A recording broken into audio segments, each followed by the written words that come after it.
Hello everybody and welcome back to Advanced Maths. Today we're going to derive the quadratic formula. So, quadratics are really common equations in maths. Mathematicians realised that they needed a foolproof way to solve them. We're going to try to rearrange the quadratic formula to make x the subject of the formula, and this will help us solve it each time. For this, you should know how to complete the square before we begin. If you're not fully confident in how to complete the square, I will link that in the description of this video for you to watch before we continue. So this is an example of completing the square. We've got a quadratic on the left hand side and we're going to convert it into a completed the square form on the right hand side. That is the hardest step in today's video. Now, before we begin, I should just say that you're unlikely to be able to be asked to do this in any exam you ever do. This doesn't come up in GCSE, A-level or IB as a proof that you would have to do. However, it is interesting, and so this video is more about being interesting and showing you some interesting algebra than actually going to help you in your exams. So we're going to start with this quadratic formula here, and we are going to rearrange it. The first thing we're going to do is to divide everything by a. So we divide everything by a, and we get this. And for the x squared term, the a and the a disappear, and we will get this. Of course, 0 divided by a is still 0. The reason we did that is because it makes it easier to complete the square.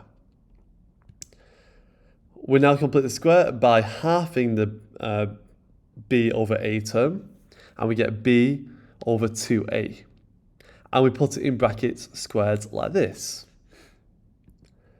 We then subtract b over 2a squared, and then we add the c over a on the end. That is just normal completing the square, but it is with algebra instead of numbers.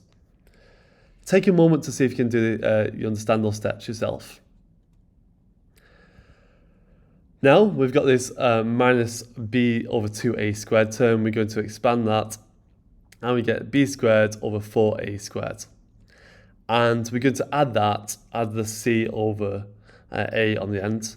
But to do that, we need a common denominator. So we'll multiply by 4a, and we get this.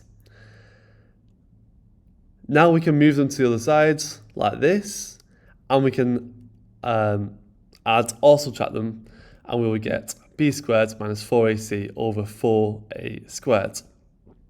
And this is still equal to x plus b over 2a squared. Okay, now let's focus on this. We're going to square root to get rid of the squared bracket. And we get this.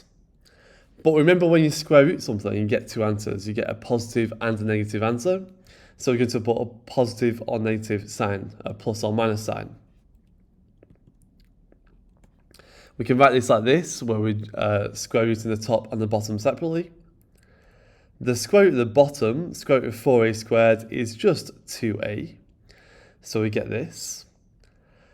And now we've got, we are very close to getting x on its own. We just need to get rid of that. Adding b over 2a, we subtract b over 2a, and we get this. Then we combine those two fractions like this. And we have the quadratic formula. Those are all the steps to getting the quadratic formula. Let's go through that one more time. The first step, we divided by 2a. Then we completed the square. We made a common denominator. We square rooted. And then we simplified, and eventually we got to the quadratic formula, minus b plus or minus the square root of b squared minus 4ac over 2a is equal to x. And we have shown that the quadratic formula derives from the normal quadratic equation. This is a great piece of algebra for you to try yourself.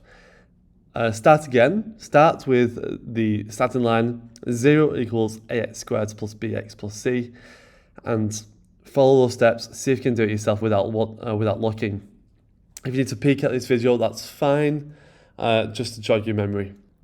But it will be really good practice for you with your algebra to see if you can do this yourself. Thanks for watching this week's video from Advanced Maths. Remember to like and subscribe so you don't miss any future videos. We've got loads of revision videos covering GCSE, A-Level and IB Maths with quick and simple explanations, and new videos are coming soon. Please also check out advancedmaths.com for more simple revision practice.